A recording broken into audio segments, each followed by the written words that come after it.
I want to help people. If I can sit down and talk to people and spend time with them, I don't need to be on the cameras and the front screen. But if the cameras and the TV stuff is going to get me to the point where I can do that, I'm going to surrender to that, because I surrendered to that too. Because I wanted to do things my way before the show. It didn't work.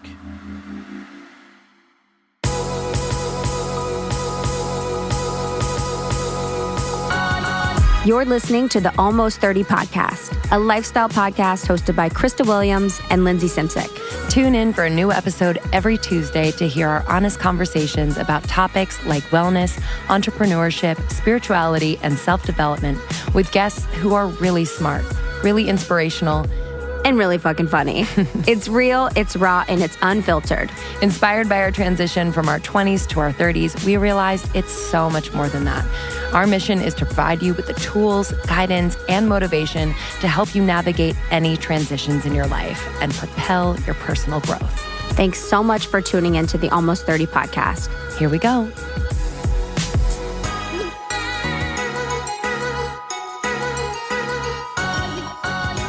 Hello. Greetings. It's us. It's us. We've been Your recording best quite a bit. We have been on the mic quite a bit. Have you guys ever talked so much, maybe in a meeting, or maybe you're talking a lot to your family because you're home visiting, and you just get to the point where you're blank? Yeah, a little bit. I've been feeling. But you're I'm not blank. I'm just I've been feeling blank. Right? Yeah, just it's weird. Little blank. I just feel like I need to be around someone that's really talkative, so I can just be a listener. Yeah, it's actually. But my I guess dream. that's what we do in our interviews is listen. Yeah, we talk though. But yeah, I totally agree. I enjoy listening more than talking. I think. To be honest, which is why I became a podcast host. Welcome to the podcast. Yeah. If this is your first time listening to Almost 30, welcome. We're so glad you're here. If you haven't already, we're always going to plug it. The Secret Almost 30 podcast group on Facebook is such a supportive, loving, fun, vibrant community who just we're talking about being sick of our phones right now in the group. Oh, really? Yeah. I love that. Yeah, because I posted about it. I'm just so sick of my phone. I'm so sick of always having a podcast on or music or always looking at it or just always I was taking a shower yesterday and I was like, oh, I should put on a podcast before I get in the shower. Just take a shower and be quiet. I know. I'm kind of an empty, not empty in a negative way, but I'm just kind of an empty person unless I have an input normally. Maybe it's because I force myself to be. So I always seek an input to kind of make me think or something like that, just because I like to be stimulated in some way. So I've just been really sick of it. I'm sick of always looking at my phone. Yeah. There's nothing there. Completely. I've been just noticing more now that I don't have my phone in my bedroom when I sleep. Yeah. I've just been noticing, being almost hyper aware of when I grab my phone, why. And then I'm wait, I don't know why I'm grabbing it. Yeah. Honestly. I haven't told anyone this yet. So the other day when we were working together with Aubrey, so we were working for a few hours down in downtown Santa Monica, and I had to leave to go to class. And I was parked in the parking garage across the street.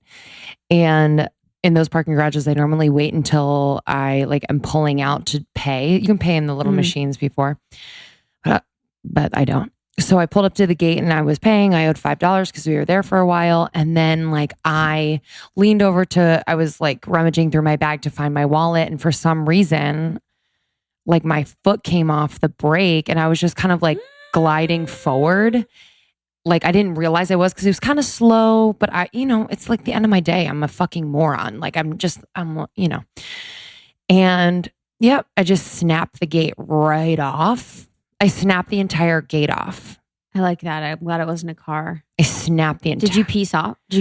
So I pressed the call button. No one answered. And I was like, I got to get to class. So so when the gate snapped off, there's this guy that was like, oh shit. Shut up. He's like, oh shit. He's like, I won't tell anyone, free parking. Fuck yeah. I was like, oh my God. And so I just kind of crept over the gate with my car and just left. I had so much anxiety. I literally thought 8 cop cars were going to come out of nowhere and just be like, woo, woo, woo, and hunt me down. Of course it's filmed somewhere. But I'm this has had to have happened before. By the way, I'm a criminal. I left the scene. I left the scene of a crime. This could be your last podcast. Well, I'm just wondering. I'm waiting for something in the mail to come, a picture of me that was oh, you know? I like that.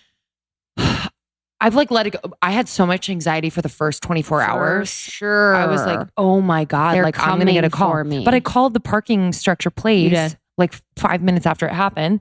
No one was there because it was like 5:30. I guess they were gone. And then the next day I called again. No one answered. And so I'm done. Damn, you got to let it go. Free parking. I was like, yeah, man. Yeah. But I completely broke it. I completely just snapped it off. It was like, I wish that they knew that you didn't mean to. I think they did. of course. I hope. Like it was so dumb. It was just like, yeah, it sounds like. Anyway, Fuck. So dumb. Rebel without a cause. All right. Well, Santa Monica Police, I know that you're listening. So, Lindsay, Yeah, I can give you her address. Just DM me.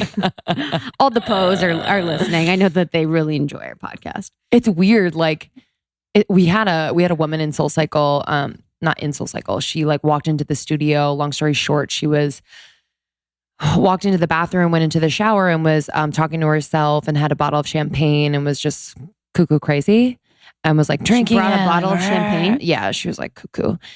Yeah, I think I don't know if she was homeless, but she was definitely wasted and just a little mentally unstable. Yeah, it was really sad. She walked into Soul in Brentwood and then went into the shower. Shower. So yeah, so our staff had to like wait outside the shower until she was done. Oh, did she take a shower? She took a shower, but she was wasted and she dropped the bottle, cut herself, and there was blood everywhere. And then she was running around the studio lobby like naked. Naked. I'm laughing. That's not funny at all. No, I mean, it is kind of funny, but they called the cops. The cops never came. Dude, cops don't give a fuck. That's why I was like, yo, if you come and get me for breaking the gate. In Brentwood, fuck though. you. Yeah, I know. Dude, because, cops are very picky and choosy about where they fucking go. It's weird. If they go to the They should have been like, hey, there's a naked woman running around the lobby. And they'll be like, I'll be right there. Pulled over Justin for not having a helmet on his bird. Oh, come on. My eyes are rolling in the back of my head. That's fucking heartbreaking. Wait, Justin's over 18. I thought it was under 18. You have to have a helmet. You always have to have a helmet. No one wears a helmet. He literally told him to fuck off and they didn't give him a ticket. He was like, I actually walk outside of my door every single day and see people shooting up in my driveway. And you're going to pull me over for a helmet on a bird. And I'm going like, good for Jay. I know. Oh. I was like, that's hot, honey. That's hot. Literally, sticking it to the man to me is hot. It is. Because, that's heartbreaking for that. Mm-hmm. But I know. You can't be running around Soul Cycle naked. No. This is all while I was in class. I don't know, but when I was on my way to class, I was driving and I just saw this woman like flipping the bird to the world, and she was like, ah! And I was like, oh, that's weird. It's Brentwood. Like you normally don't really see. You see by the beach. You see crazies, but you don't see that type of crazy. And I was like, oh, that's weird. And she was dressed kind of normal, So I was like, oh, okay. And then she came in. I know. It's kind of heartbreaking because you do want, them to have access to like showers and shit, but yeah, you don't want to be running around naked, flicking everyone off. It's kind of where we draw the line. Yeah, totally. It's kind of where I draw the fucking line. I'm dropping off I have 5 bags of clothes and makeup and stuff. I'm going to the women's shelter tomorrow to drop it off. I cannot wait. I need to get it out of my car. So good. Yeah. So good. It's so much shit for my move, but all right, y'all. I'm fucking excited about the episode this week. So excited. So we were talking in the secret Facebook group about fucking Bachelor Nation. And we were talking about, so many people love The Bachelor, Bachelorette in the group. So many people that I know. I watched it with friends. Like, can I be honest with you? I don't like it. Yeah. I'm not saying that because I was really excited to have Eric on because he's fucking awesome. Yeah, and he's the best. He's so much more than just The Bachelor. But I'm just like, that's why this conversation is great because I'm so curious. And it's like, I almost like don't judge the people that are on there. I'm almost judging the production company. I'm like, so what is this that you're trying to create? Because we've spoken to Brooks Forrester before and now Eric, and like it's not very real. Yeah, that's so that's kind of what I'm like a little weirded out about. I mean, they know the formula and they rock it, but It's interesting because the people that are from the Bachelor Bachelorette usually afterwards are very honest about 100%. the process. Yeah, I love it. So I always find that very interesting.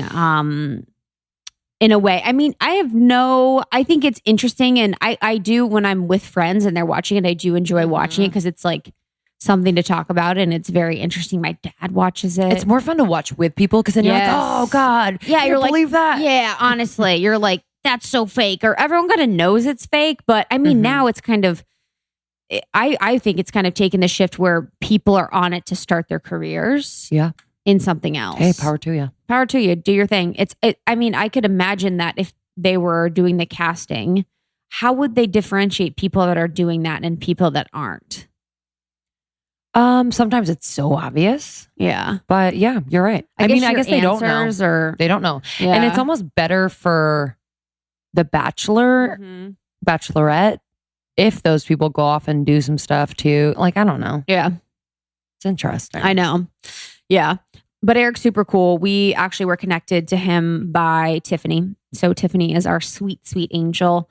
And Eric has been on the show. He's been on some of the other shows related to that before. He is a trainer and public speaker.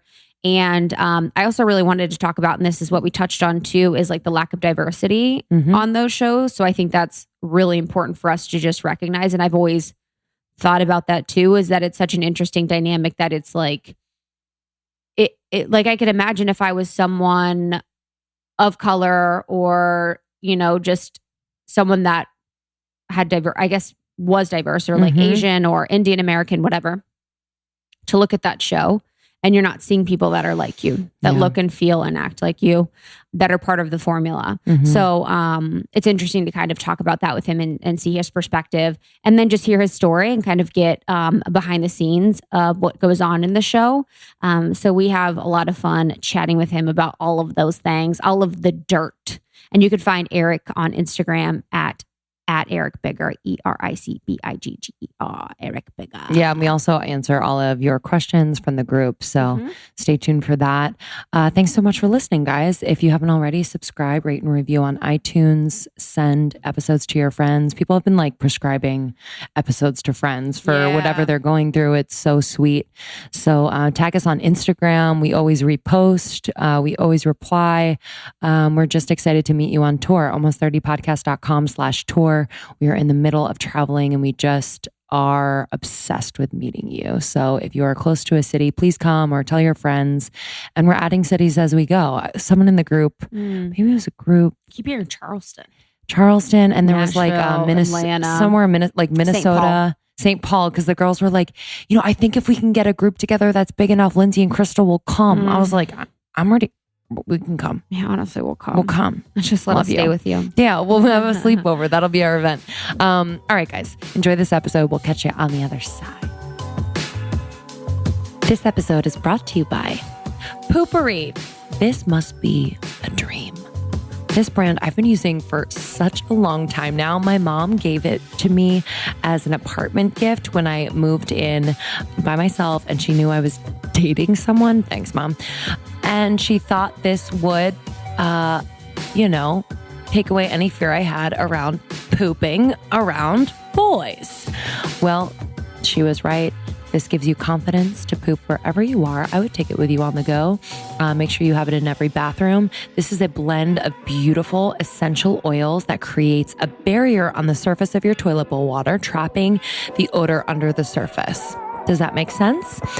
So you spray it on before you go, 3 to 5 sprays, let's say, across the water surface. You just go number 2 as usual.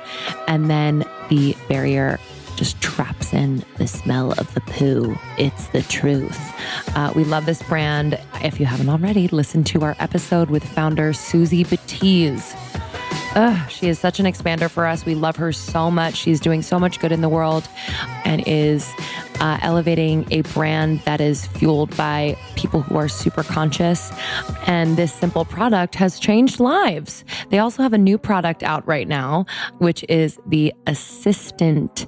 It's the automatic toilet deodorizer. It automatically spritzes your toilet with the wave of your hand. How cool. Such a good idea. She's just bevy with good ideas. So visit poopery.com, POOPOURRI.com. You can use our code almost30 for 15% off. And just so you know, my favorite Poopery scent, get this. It's a special one. It's the Woo of Poo scent. So it has ginger, neroli, and magic. It's delicious. So let us know what your favorite scent is. You can also get the Shoopery for deodorizing. Can't say it. Deodorizing your shoes, which I use on the regular. Poopery.com. Use our code almost30 for 15% off your first order. This episode is also brought to you by Kopari Beauty. Oh, just discovered that they have a skincare system. Had no idea.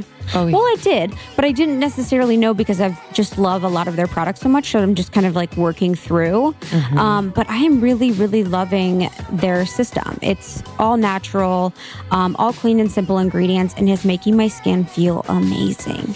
Well, what's interesting is I was always like kind of hesitant about the oil. Oil pulls oil out. So if you're worried like, oh, I already have oily skin, it's actually what you want to be using. I know. I didn't know that. So they have the cleansing oil, which really helps to clear your complexion, get rid of irritations, help soothe blemishes if you have them, which I do from moving. Oh, yes. And then they have the toner and then the Save Face oil. And then I use the face cream after at night. And I am really loving, and I've told a lot of you about this, the deodorant. There's no aluminum, no baking soda, no parabens, no silicone, no phthalates. This deodorant is my fave. Yeah. I'm loving it. It smells delicious. It goes on smooth and clear. And just, we've had a lot of questions about natural deodorant in the group. And the thing about natural is like the one sacrifice you kind of have to make is that you might have to apply it more than once a day, and that's okay because it is healthy for your body and safe. So I'm down with that. Yeah, and we just want to give you options with it too. Totally. So that's what we talk about a lot in the secret Facebook group is natural deodorants and what options there are out there. Kopari has always been Lindsay's fave. Yeah, I love it so much. They use pure in all of their products, pure organic coconut oil sourced from the Philippines. All the products are made as natural as possible with the safest ingredients. So you just don't have to worry. And they're totally transparent about their formulas and they stand by every ingredient. So if you want to try Kopari, you can go to koparibeauty.com, Kopari beauty.com, and use our code almost30, ALMOST30 for 15% off. Enjoy.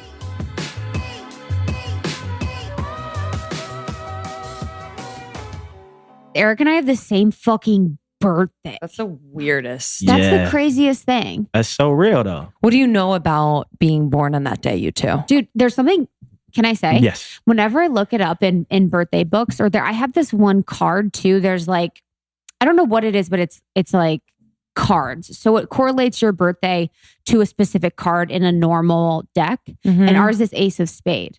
And like the Ace of Spade is like, it literally, I have it saved in my house. Hold up. I'll have to send it to you. So that's your birth card too, huh? Yes. We're the same. Yes, it's yours. Ace of Spade. Yes. It's the most spiritual card in the deck. So we fight between the material and the spiritual. It's the best card in the deck. Oh my God. It's like basically like you're the best and life is like. And we try to master life. Yes. It's like life and like you're all about transformation and like all of that stuff. It is like, wow. Truly. Do you feel like you're like a Pisces? I am. I'm very emotional, but I'm so like, I'm all about evolving. Like my moon is a Sag. Like I'm all about growth. Like, and sometimes I think that I might get in the way of like relationships or people because it's not that I don't spend time there. It's just like my mind is always on what's next. Let's evolve. Like, okay, I don't like stagnation. I don't want to stay the same. What do I need to do? Challenge me. Like, don't spare me. Tell me what I need to do. Right? Like Same. I need feedback because feedback is motivation, and constructive criticism is important if you want to transform. What have you found in like kind of dating, whether on shows or in the real world, where like you're having these conversations or getting to know these women? Yeah. Like, what is kind of the block? Well, I think the block for me is that, and I challenged this on a previous show I was on, but anyway, is I'm always on and I'm always giving. So when I'm having a conversation, I seek to understand and not to be understood. But most people, when they talk, they want to be understood. So I think my challenge is, you're like, you're not listening. I'm like, I am listening. The only thing is, I'm not listening to be understood. So I'm all like, oh yeah, your birthday is March 9th? What day? What year? How did you feel about that? So I'm always in this interview therapist type of vibe. And when you're dating someone, that's not good. So I don't know how sometimes, now I'm aware of it, to chime in and relate. Like, oh, Same. I grew up, tough childhood or whatever. I'm like, oh, you know what? Me as well. So it's like, I have to learn how to let people confide in me like I confide in them. So they can have the same benefit I get from helping them. Right. Because we all need each other. It's funny. Yeah, like, we're like the you same. do the same because you don't share a lot, but you'll be very inquisitive. Yeah, and I don't always like when learn. people ask me stuff about myself. And I'm not fucking kidding when I say that. Like, that's a problem. And it's actually something I've had to work on too, is that people don't feel as close to me because I don't share a lot. Yeah, I don't and either. I'm always asking people like, I met a girl one time at a grocery store and she's like, you meet a lot of chicks at grocery stores. Well, it's LA. Yeah, Erewhon, dude, Old Erewhon, Foods, it's just Whole Foods. So she was like, oh, what do you do? I was like, what do you think? So this one, I told y'all before we got on air about another one. I'm going to tell you about this other one. She's like, oh, you play ball? So I lied to her like, yeah, I play ball. So she goes deep into the conversation. Oh yeah, what team? Right? So I'm like, oh, I play in Turkey. Oh yeah. That's a good one. And then she got to a point like, oh, where's your car? So my whole thing is, barf. I'm like, what are you really asking? What Barf. do you really want to know? Because why are you asking that question? So I think what happens is in life, people ask questions, but they don't even know why they're asking the question. Like, I just want to have a conversation, but you're asking me a personal question. So what happens is if I ask you, oh, what do you do? I'm a nurse. So automatically you tell me you're a nurse, I'm automatically going to put that perception of what a nurse is to me and put you in that category. And that's not right because I'm not what I do. Just because I'm a trainer or a speaker, that's not who I am. So your perception of me like, oh my God, but that's not all of who I am. And that's what people mess up in the world because we're perceiving people based on what they do, but people based on what they do, they make that their identity. This is who I am. I'm an athlete. I'm a singer. It's like, no, you're more than that. And I always tell people, you don't get things in life because what you do. You get things in life because who you are. And but it's hard because no one's thinking that deep. Like her. But it's hard for you, like, or it's interesting because you essentially chose, like, you were on The Bachelor. Yeah. Is it Bachelor or Bachelorette? Bachelorette. And like, that is like a number one opportunity to be judged on something. Yeah. So don't you feel like do you feel like that's challenging for you? Because just like that girl at the grocery store where she has a perception of you and she's asking you these questions, don't you feel like people have a perception of you based on that? I think people are going to have a perception based on anything because people are always going to think, they're always going to feel, and they're always going to judge. So I know I can't control that. But when I'm talking to people, I like to understand, like, because people are like, tell me about yourself. What does that mean? What do you want to know? Like, just say it. Like with me, you can just say, I think you're full of shit, or you're just too positive, don't think you're real, or whatever. So we can have a real conversation because I like to get to the root so I don't like to give you a bunch of information and you don't understand. And so it's hard sometimes because like this past weekend, I went to EPLP, got a new show about to come out, and I love people. I'm a people's person. But sometimes when I'm embracing that love that I have for people, but they have this perception of me, they take advantage of that. Oh yeah, he's cool. Let's get a photo, which I don't mind. But then it starts like, give me your number. Let's hang out. And like, it just becomes more and more because the perception of, oh, you're on TV. So you're this person to me in my mind because how I see you, but I don't even know you. Right. And I'm being me, trying to connect and be genuine, which is great. But then it can also backfire on you. Right. Because then it's like, oh my God. And it's like, I know. Because tough. Then there's a point where you need a boundary. Yeah, where you create a boundary and then those who are not conscious are going to take that as, well, this guy's a dick. Right. When they could really say, oh, okay, like I get it. Like he kind of has a life in the public eye. I'm sure he just needs his time to like, whatever. Yeah. But yeah, that's hard because you do want to be yourself and you do want to be loving and you do want to be welcoming and treat everyone equally. Yeah. We kind of experience that. We're not at that level, but like, because we do want to interact with, when we're on tour, we want to meet everyone and we want to give everyone time and love and our attention, but sometimes just because of the run of show of our event, we kind of have to create a little boundary at sometimes because we need to like, all right, we got to get centered and grounded before we go on. So we got to like end this conversation. It's a little bit of a dance. That's been my challenge too. Like even when I was on a Bachelorette, it was like, damn if I do, damn if I don't. If Eric is not full of energy, happy, dancing, something's wrong. And if he's not saying anything, something's wrong. Like, no, I'm just zenned out today. Totally. It's early in the morning. Chilling. Just woke up. I just meditated. I prayed. I'm not giving you everything you think you should give. And I think that's where... Was that like producers? Well, it's just people in general. I mean, if you see, you and I hang out all the time. And I'm all like, what up, baby? What's going on? How you doing? And you always see that side. And then you see this other side. You're like, what's wrong with him? Nothing is wrong with me. I just have another side where I'm turned off and I just need to be inner. Yeah. Connected to me. Sometimes when I come home off the road from traveling or doing press or just in LA, I could just sit home in my AC, read, watch Netflix, just be by myself.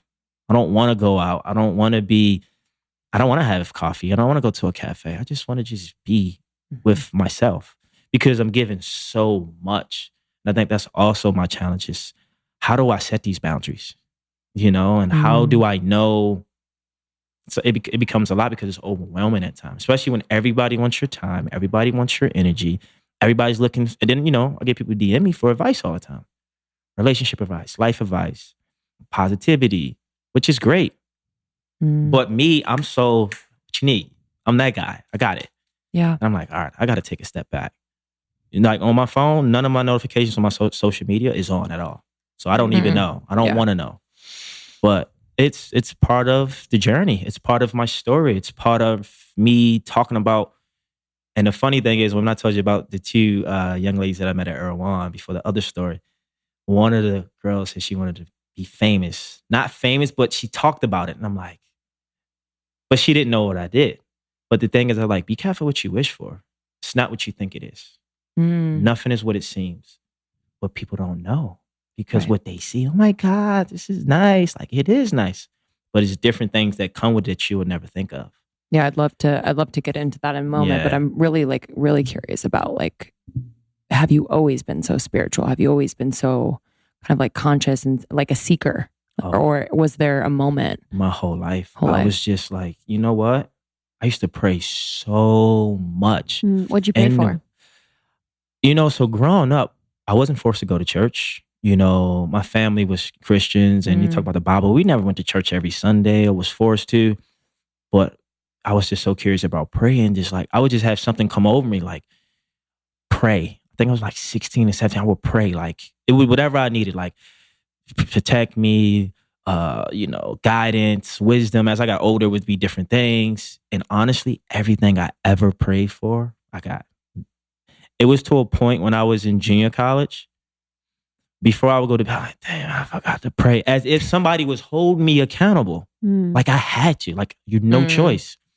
And so that became a part of my journey. And then when I moved to LA, 22, fresh out of college, 2010, 8 years ago, I was curious. So what did I do? Dove right into books. Think and Grow Rich, The Secret.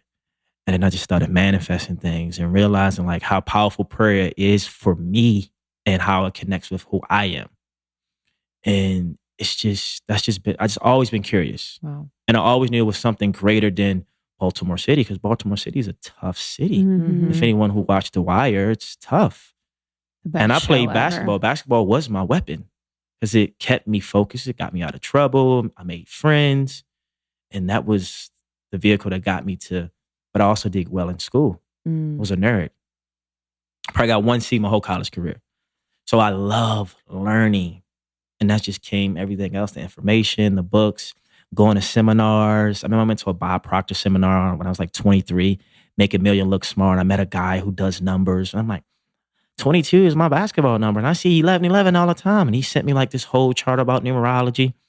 And then like 3 years after that, I just tapped back into it and like, I know like the back of my hand. So I'm just very, very hungry for information and knowledge. But to talk about astrology, I'm moon is Sag, and it's in the second house. So in your second house meaning like security, money, like, so basically it shows you that's how you're going to make your money. Is teaching people, giving information. And me, I have, the way people see material things is how my information is. So say if you got Rolex, you got Mercedes-Benz, you got a nice house, that's material. But to me, that comes in my information. Like the more information I have, does that make sense? Yeah. You know what I mean? Wait, like expand upon it a little more. Yeah. I'm missing it a little bit. So you know how people like material things like watches, clothes, Like I guess jewelry. you see wealth, he sees wealth and knowledge and information. Yeah, so rather I'm than material. I'm like that about information. Oh, Yeah. got So it. you know how people work Got hard to make money to That's buy what he things? values, I work yeah. hard to Got go it. get information. it. That's what I correlate my whatever possessions Yeah. to. So I have so much of it. Sometimes it's a lot. You're rich as hell. Yeah, and I call it emotionally rich. Mm. You know, and that's, you know, not only information, but joy, peace, love, fulfillment, and finding that. And I think that's what everybody wants is emotional riches. They just don't know it. Because, you know, we're looking at wealth and opportunity, like, yeah, I want these things, but that doesn't really make you emotionally rich if you're low or empty inside. Mhm. And it's hard because everyone's living what the world think we should do. Call it Mhm. conformity.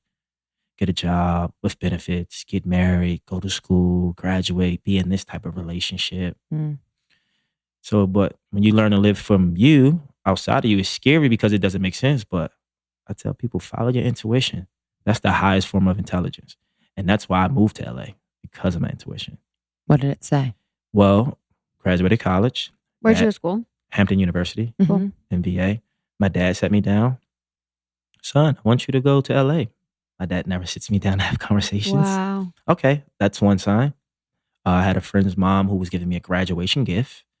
Eric, I don't think you should be in Baltimore. I think you should go to LA, get on Career Builder or something. They don't know each other. Odd. That's weird. I go back to school in Hampton. I apply for a job, LA Sports Marketing. 2 months after that, 2 months, I'm sorry, 2 hours after the application submits, you want to bring you in for an interview. Third time's a charm. I had a graduation party. I booked a one-way ticket and I left. Wow. That was enough to leave. And it was the signs of life and my intuition telling me, like, go. But I didn't see that decision as a risk. It was just a decision, as if I was going to college on the West Coast. But people were like, you're not ready to come home? Like, no, for what? Mm-hmm. But they saw it as a risk. To me, it wasn't. Mm-hmm. But 8 years later, I'm like, yeah, it was a risk. That's how everything else has happened. If I didn't take that and make that decision, we wouldn't be on almost 30 podcasts. Honestly. Talking about I life. always think worth about it. that. I always think about, if we always say, like, if we knew how much work it was going to be these last 2 or 3 years, like, I wonder, we probably would have done it anyway, but, if you knew kind of like the risk you were taking, the work that it involved, the focus it took, it might spook you. Yeah. Wow. I always say LA is like the bougie girlfriend. She's high maintenance. And back home, Baltimore is like the down-to-earth girlfriend who will never leave you. Because she's always so You can real. cheat on her all the time. She can always be there. She's Yeah. gonna always be home. You She's can always use her car. You can cheat on her. Yeah, you know. She'll always be there. But yeah. How do y'all feel about cheating? Have y'all watched the documentary on Netflix? No, Which what one? is it? Monogamy. Cool. Oh. What do you believe in? So on a documentary, the name of it is Explained, I think, but it's an episode in it that talks about monogamy. Oh, I saw that I'm sorry. series. Okay. Oh, so you saw it? Yeah. I didn't see that episode, but isn't it a series? Yeah, like it's a various. series. Okay. What's So it it's about? very intriguing on how, as animals, apes, and all those things from beginning time, take you back to the BC era and how men were not to just one woman. It was just everywhere. And it was basically telling you how men operate, how they are, Mm-hmm. and what marriage was stemmed from. And the benefits of it was really to create power, Society, yeah. money.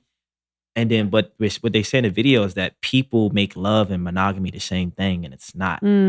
So that's where it gets off, because Yeah. you're thinking love and monogamy is the same thing. And they said love is a feeling and monogamy is a practice. So it's not natural. Yeah. And so that's where the information comes in. I think it's relative, but it's not for everybody. And I think this is what I believe. If you and I are dating, she's your best friend, right? And She should join. No, but she sees me out Mm-hmm. talking to someone and she say, girl, I saw Eric over there. That's fine, right? But if you and I have an understanding on what our relationship is, Mm-hmm. that shouldn't be her business. But in the media, the way the world wants it, you cheat, you commit, Yeah. I feel like There's that's so the much shame. foundation of Yeah. people's Mhm. relationship is cheating. Like cheating, sex and all those things is not the only gist of a relationship. Yeah. But I think people put that. And so what I realized over this year, people don't love unconditionally. They love on conditions. Because the minute you go against what they believe is right, they don't love you the same. So it's not unconditional. And I don't think people, it's not that they don't want to love unconditionally. I think we're not trained to how to do it. Do you love a person when they're at their worst? When they lie to you in your face? If they cheat on you, like more times than not, it's hard, but the feelings are there. So I think it depends on the person and how you were raised. Because I have friends who grew up, mom and dad still together to this day, 40 years, and they tried it. Didn't work. Because they're trying to live up to the image of what they saw. And it's different for everybody. And men and women think different. And I think too, like when you've been doing the work that you've been doing, and we've done some work with a friend of ours, John Wineland, who's been on the podcast, but to understand why people would cheat, kind of lifts the veil or lifts the shame a little bit, because it's really like this opportunity. If you catch it before or if you catch it after, I do think either way, it's an opportunity for growth within the relationship or just growth individually. And hopefully then you can take it to your next relationship and do better. But I mean, I've talked about it on the podcast before. I cheated on my boyfriend, a long-term boyfriend. Cheated on everyone. And she's cheated on everyone. Cheated on everyone I've dated except for Justin. Why? I was no longer happy. I couldn't feel us 5 years down the line. Like I was given no indication or energy that that's what he wanted. Granted, I was 23. Yeah. Like no emotional maturity whatsoever. Yeah. So would I do it again? No, because now I have the tools. So I wouldn't have gone there. But I do know it was like definitely something inside of me pushing me to do this fucked up thing. But see, that's the thing. It's like, it's only fucked up if you don't address the situation, because remember, it's all perception, right? Oh, that's such a bad thing. But if you look at the number like 69, right? Like the 6 is one way to 9, but if you flip it, it's kind of the same. But basically what I'm saying is that it's all perspective. Yes, in your situation, maybe it was a bad thing because based on your commitment. Because what's commitment? Because I don't believe commitment is just one thing for everybody. And I think that's what it gets messed up, but if our commitment is, listen, do what you do, I do what I do, but no sexual activity. Oh, you can flirt, you can do that. What if that's our commitment? Or you have situations where people are not having the sexual part in their relationship, but the person is bringing home the money, is paying the bills. Yeah. Maybe that's their commitment. Right. And so I think I always ask people, so when you did that, how did that make you feel? When you cheated, you feel good? Do you feel guilty? Like, you glad you did it? Because it's like, oh my God, I needed that? Or in the moment, it's a high. Yeah. Yeah. But like when he found out, I wanted to die. I wanted to actually die. You want to crawl out of your fucking skin. I was thinking about, who was I? I was talking to my friend the other day, and I was like, the feeling when you get caught is like, oh my God. But in that moment, I got quote unquote caught. Or when you catch. It was like twice, and he took me back, but there was no work. Neither of us went in and were like, okay. Right. Something's wrong. So tell me why you did that. Yeah. He was just like, all right, let's just like get back in it. Like, I love you at the core of it, blah, blah, blah, blah, blah. And I was like, thank you so much for taking me back, Yeah, but you don't even know why. I was just like grateful that he took me back. And I wasn't like, oh wait, like he doesn't even want to take the next steps to like evolve and learn what I was lacking or maybe what he was lacking, you know? There's something there too that it's like, you're being bad. You know what I mean? It's like, I'm bad, I got caught. And then the person that caught you and like thinks you're being bad wants to take you back. So you're like, okay. And like, you don't even, process it that you like want to be taken back. Exactly. But it's funny, like with polyamory and like, or like my perception and belief on like cheating is so different now. And like love, it's like, I just see that for, I guess just from a different perspective, where with cheating, I would totally like, I'm saying this now and I probably would burn the fucking house down, but like, I feel so much more open about it than I did before. And I can kind of see how you could have one experience with someone and still have years and years of love for someone that's like a different type of love than just like a physical experience that you had.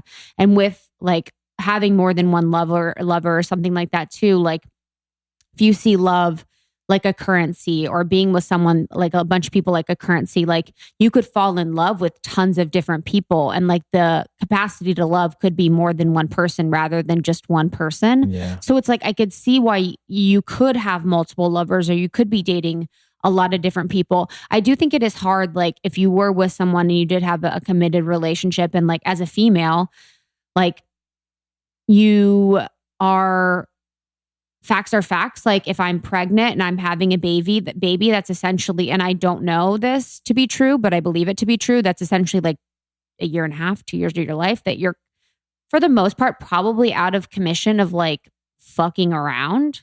I would assume. Like, I don't know. And that's why in the documentary they said when in these tribes, I think it was an Indian tribe, when female's pregnant, all the men who have sex with her at the time that she's pregnant is considered the father. But the person is like, of course, is it consensual? Yeah, but it's a tribe. It's like in their way, you know, it just accepted. So basically, they saying they don't see a parent as one person. Oh, the community. Everybody who's around is a parent at that time. So it was different. Yeah. But I also believe that just because you love someone doesn't mean you have to be with them.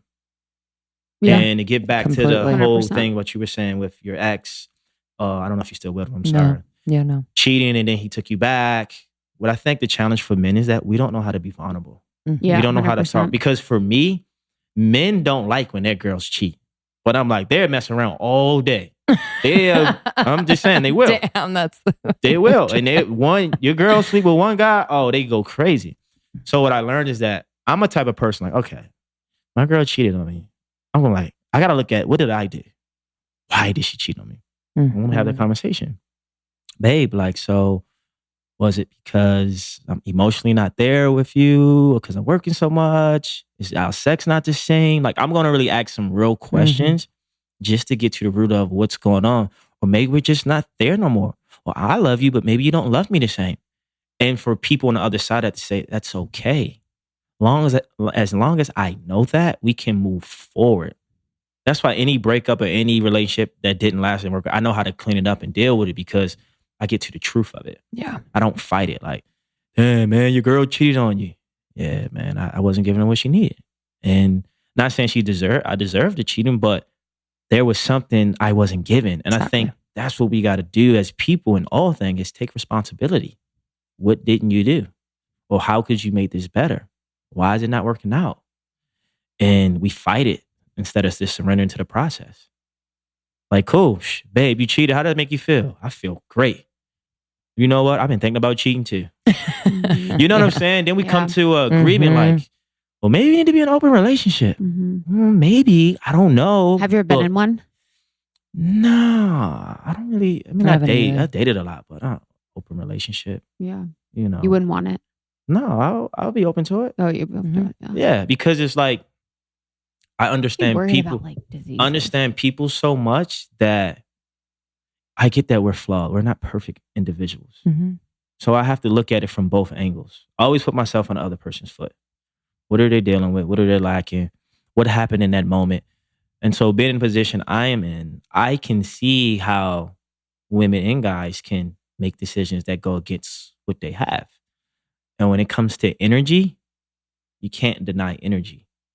Like I could be with someone, a relationship can be great, everything from, but in my mind, if I see someone who energy, intellect is like, oh my God, I can still feel like, man, I would want to, not saying I will do it, but for a man, I think a man can go do that and not feel anything and still, I think that's the difference between men and women. And not saying women are not like that, but you know, but it's all about communication, man. I know. And just being honest and just like, listen, you know, I'm not used to being with just one person.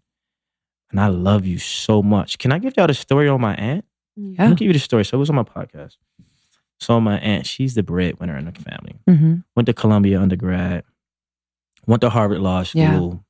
She's a lawyer. She consults for big companies. She's known the Obamas. But she was married for 25 years, you know.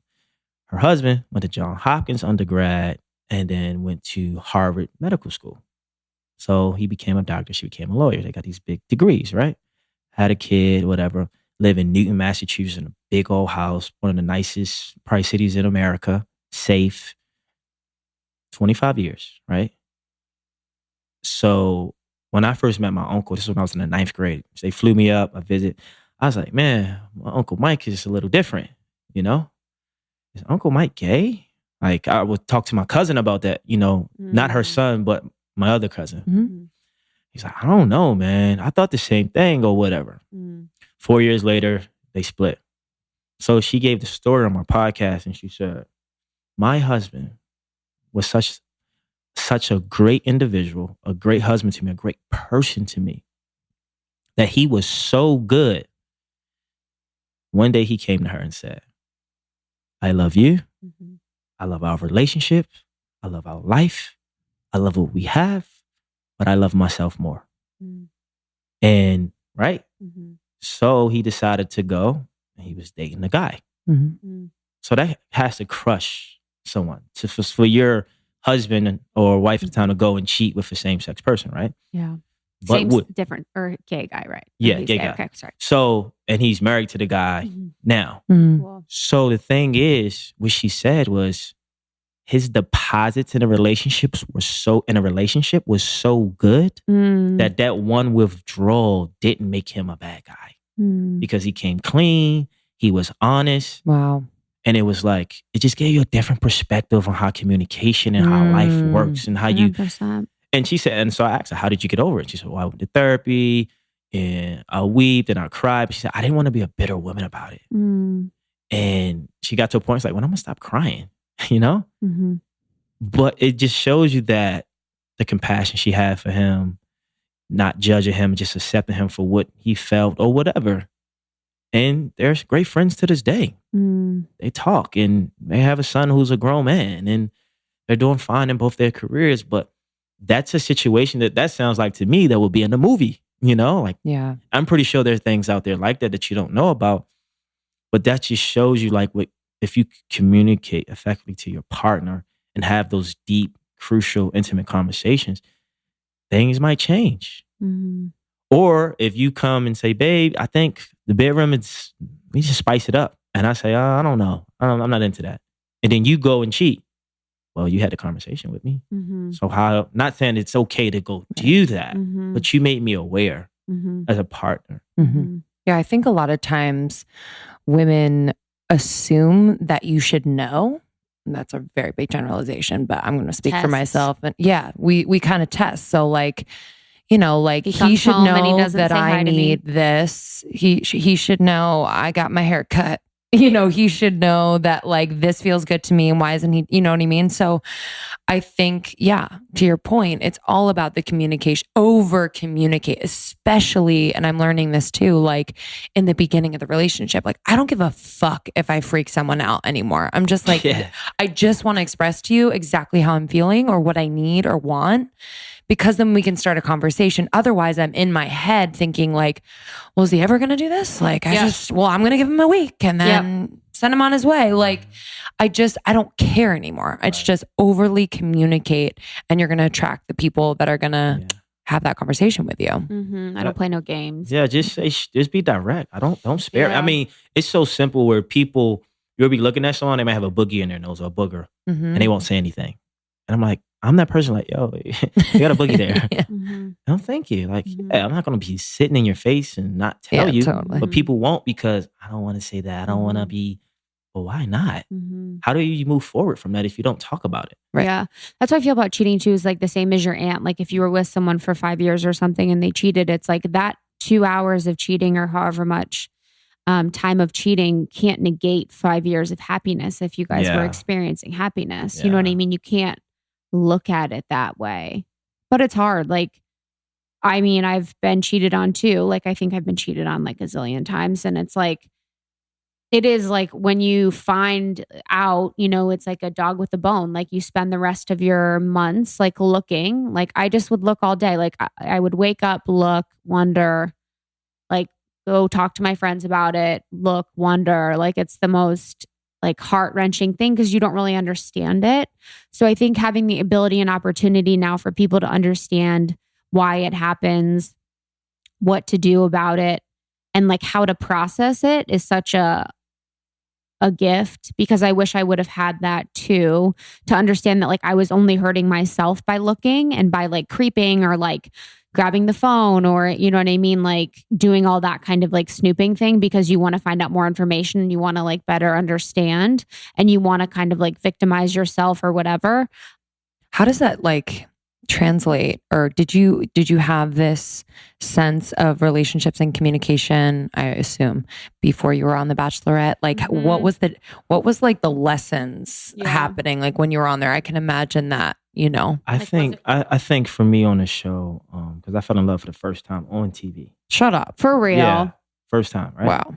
So I'm very, very in tune with myself. Mm-hmm. So it was a point in the show, we have a therapist on the show, right? Oh, you do? Mm-hmm. Yeah. So they do. Are they on camera? No, you don't ever see Okay. them.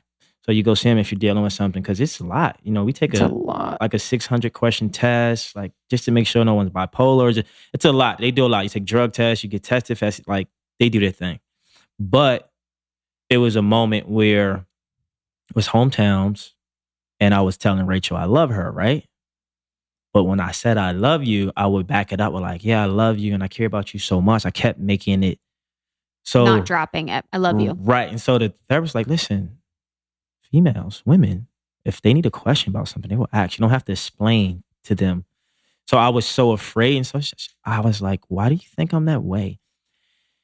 She was like, yeah, because you're afraid of rejection. And also you talk a lot because when you were young, you stopped talking. There was no one to talk to. You were lonely. I was like, oh, wow. So I don't like when there's space. I don't like even in my podcast, like I don't know how to take a pause and like just. There was almost a second and you asked a question. I noticed it. Yeah. I was like, no, not like in a bad way. I was like, oh, that was interesting. Like, because that could have been a pause, but you like caught it.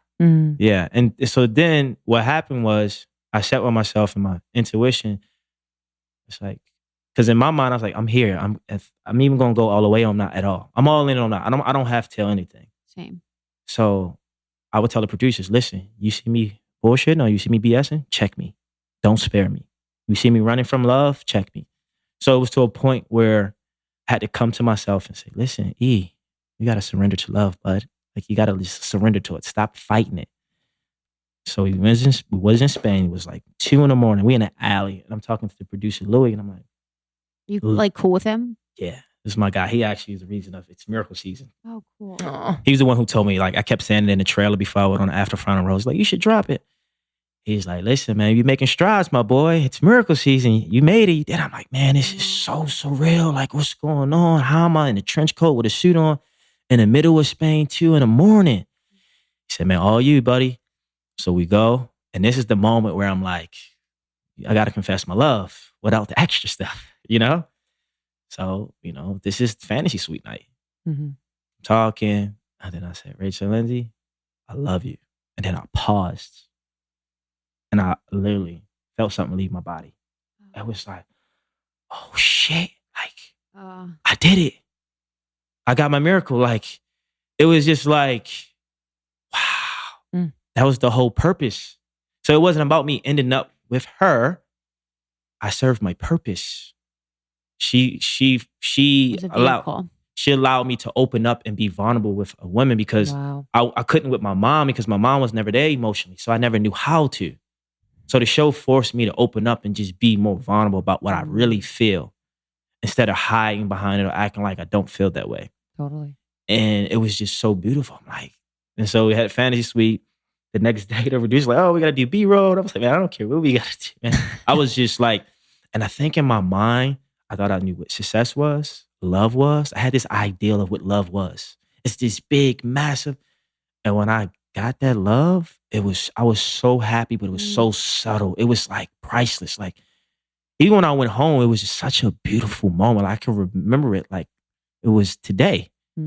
But it was like, it's hard to explain. It's like, how? I was like, if you only knew, like my whole body, everything transformed. Like I changed, like completely my eyes. Like I knew I fell in love.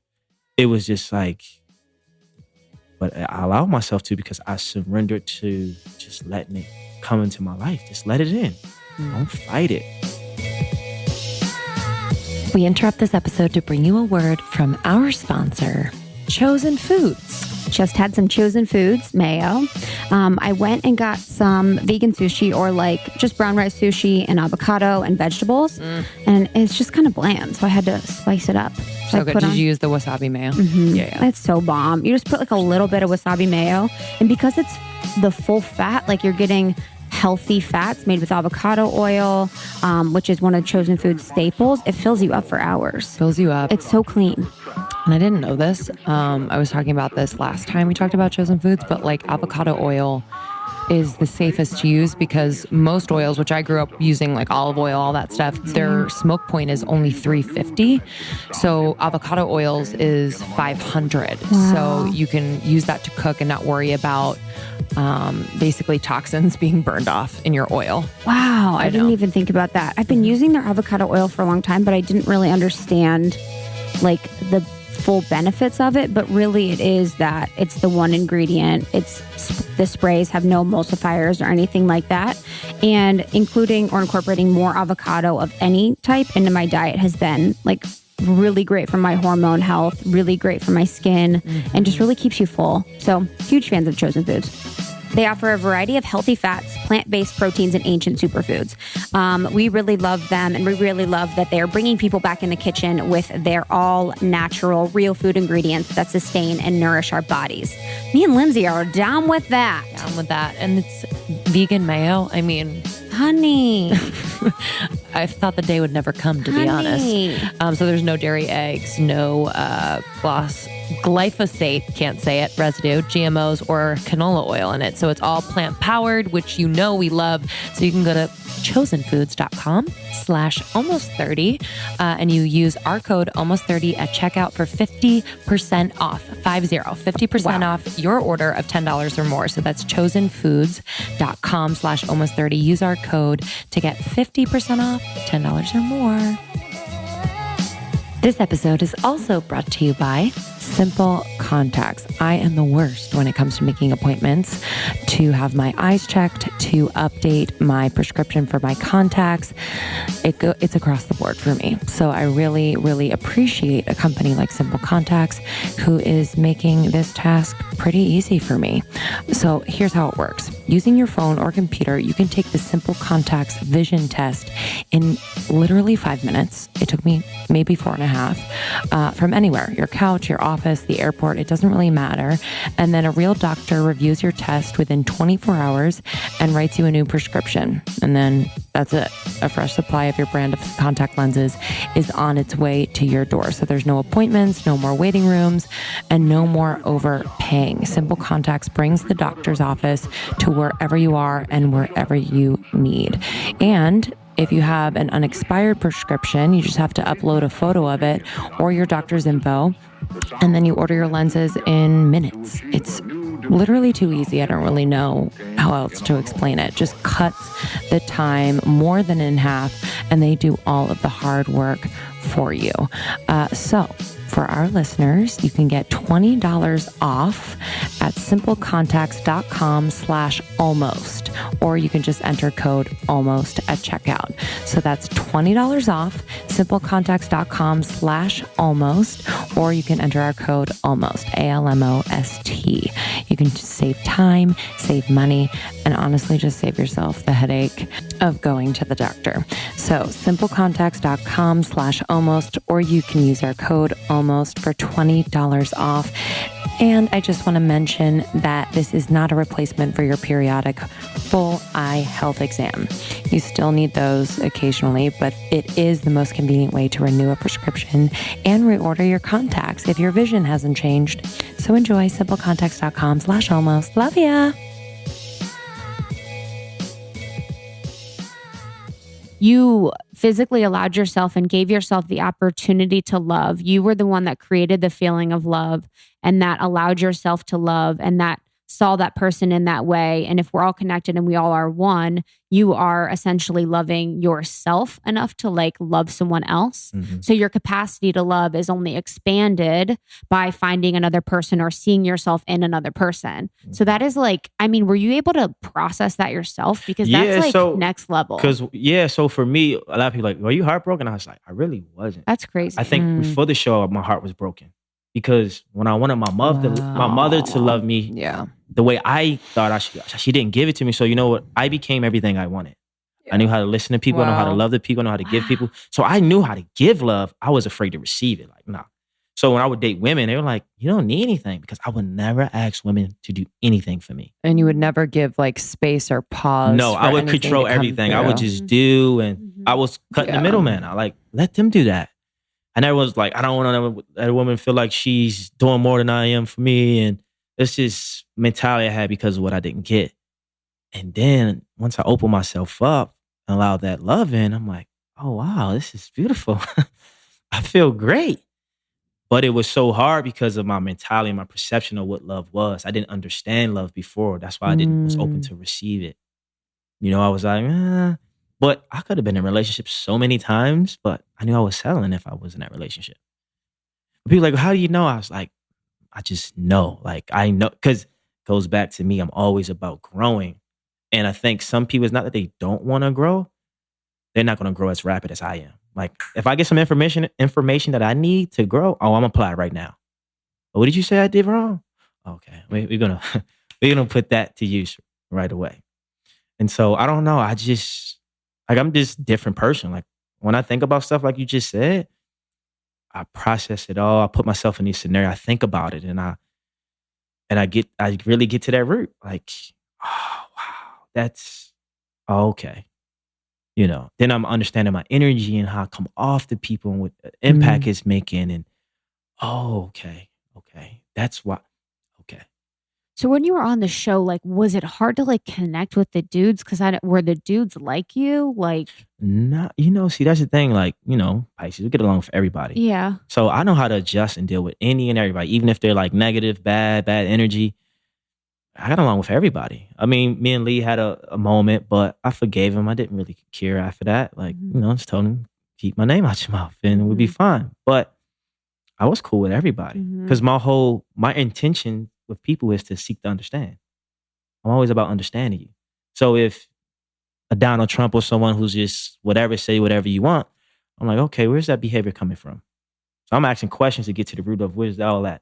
How was you raised? What did you believe growing up? Or they're giving me information. Oh, okay, he don't know better. And if he does, he's just so caught up in that vibration that he can't even break it. So let me just have a little bit of compassion for him and he's cool. As long as you don't endanger me or affect what I got going. Because I just try to love everybody unconditionally, even if they mean and nasty to me, because that's not really them. That's coming from a fearful place, not a loving place. But I love people and I want to help people. So if I can only help people who are in a good state and who are positive, but I can't help a person who's wounded and negative and drama, like, then I can't do what I really want to do. Because how do you deal with someone who doesn't believe in anything? How do you deal with someone who doesn't care about living? How do you deal with someone who's wounded and got suicidal thought? Like, how do you deal with these people? So I'm the guy where I want to figure it out. Not for them, but so I can understand how to move in that space if someone needs my help. But if I'm just closed off, like, there's some people I probably won't give much energy to because they're negative off, but I'll still accept who they are as a person and understand everybody has a story. That's why I try my best not to judge people. I love how you said you weren't heartbroken. I just think that takes so much, I don't know, lack of ego and also just like separation from like what you think the whole Bachelorette thing is and like taking everything that's coming at you for you and just, I love that. And I before we began the podcast, I know you were saying, sometimes the show would tell you to tone it down and not get too deep. Yeah. No. Yeah. Like when they were doing the interviews? Well, no, it's like, so a lot of times when I was on a Bachelorette, several people were like, you're just too intense. I'm like, too intense. You need to relax. I'm like, what? Like, meanwhile, girls are like pray, like it's funny because they'll pray for people like you, right? Yeah. I want them to understand and communicate, Totally. and then when they get them, Yeah. or or even guys like will encounter like guys like you, and they just it's a mirror because they're like, oh, I'm not like I'm not Because like that. it's foreign to them. It doesn't make sense. And so now having that information, I'm aware of it when I'm giving it, what it's doing to them. So my whole thing is what I'm doing wrong that I think when I'm having conversations is that I get to the deep stuff too fast. So I might get to, hey, how's your heart? Feel that. Like, oh, damn. How are you today? What's going on? Like, relate. But if in my mind, I got a perspective of, okay, we're here to talk about this problem. I don't want to have no small talk because we only hear about the problem. But sometimes with some people, you got to massage that area then to get to the bottom. Right. So that's where, but in my mind, I'm not trying to not be deep or be deep. this is me. Yeah. And so that's when I realized like, oh, I am a deep person naturally. And for some people, they're not used to that. So it's all about just understanding, like I said, how I come off. And, what I will say on the show, I realized that I was different. And I think and misunderstood. And I felt that my whole life. I always try to fit in. But it's okay to stand out. And me getting the love on the show, that's how I know it wasn't hard. My heart was fulfilled. My dreams came true. I always wanted a podcast. People pay me to speak now. I have more of a following. I'm going to like Children's Hospital, giving back. Stuff I always wanted to do has came true. Like dreams do come true all because of love. That's what I was lacking in my heart. What brought you on the show? What was your original intention? It was just... Was it just curiosity? No, I mean, a friend of a friend who works in a production where I was like, oh, they're casting for the show. Would you want to do it? It was literally a screenshot text message of a Facebook page of casting for the Bachelorette. And I was like, sure. I went on an audition. I was dressed up and we had one, and they moved me forward right away. We like you, going to move forward. They asked about, relationship and whatever. And it just felt right. It's intuition again. It was all about a feeling, but more so I had to realize I couldn't say no to it because it's like, why is this opportunity in my life? That's what I was curious about. How did I attract this and why? I never thought about I was going to fall in love. Never thought I would go to 6 countries. And I always wanted to travel. Never thought about fame, being on that was just like, why am I here? The first 2 hours in the mansion, I didn't even drink because I was just like in my head so much. Then I was like, all right, you got to drink, brother. Because you're just thinking too much. But that curiosity got me to falling in love because I wasn't into Rachel when I first met her. I mean, she was cool, but I'm like, but over time, it also showed me about dating. Yeah, that's interesting. If I was dating her outside of the show, after the first date, we went on the second date. Because we just didn't have that connect. It was just like she was cool, but she was like the homie. Yeah. But I realized things take time. So if you're listening, it's okay if the first date is not no sparks there. Give it some time. Give it 2 or 3 more days. She's staring at me and I'm not going to look over. Yeah. What do you think, Lynn? Yeah, no, I've learned that too. Because That's hard, everybody's different. And it's hard in this world because... It's hard when you know what you want outside of life. Like you are 100% confident in most of the decisions you make outside of life to not have that initial spark. Yeah. To know exactly what's... You know what I mean? Well, I think like you, I have this sense of I just know, but I've definitely been surprised. Yeah, because here's the thing. This is what I'll tell you. I'll give you the flip, right? So me, when I'm really into women, like, yo, I really like her. Oh my God. Like, it's like, yeah. And it's like, no. And then the women, I'm like, nah, she's cool. I'm not really. Maybe the one to be like, damn, I actually like this girl. It's the reverse. Yeah. Because I don't know what that is or what you call that. But when I'm like, maybe it's infatuation, maybe it's lust. I don't know. But when I'm really into a girl, and like she got the looks, I'm like, oh, she's perfect. And I'm excited, it never pans out. Fizzles. But when I'm not as excited about this. It fizzles on your end or her end? I just think maybe both of my end for sure. Yeah. But when I feel like when I'm really not into the girl, but we cool, we get along, we hit it off, but I don't know. Those be the ones like, yeah, she might. Yeah. She got it, That's and it's slow up to reveal.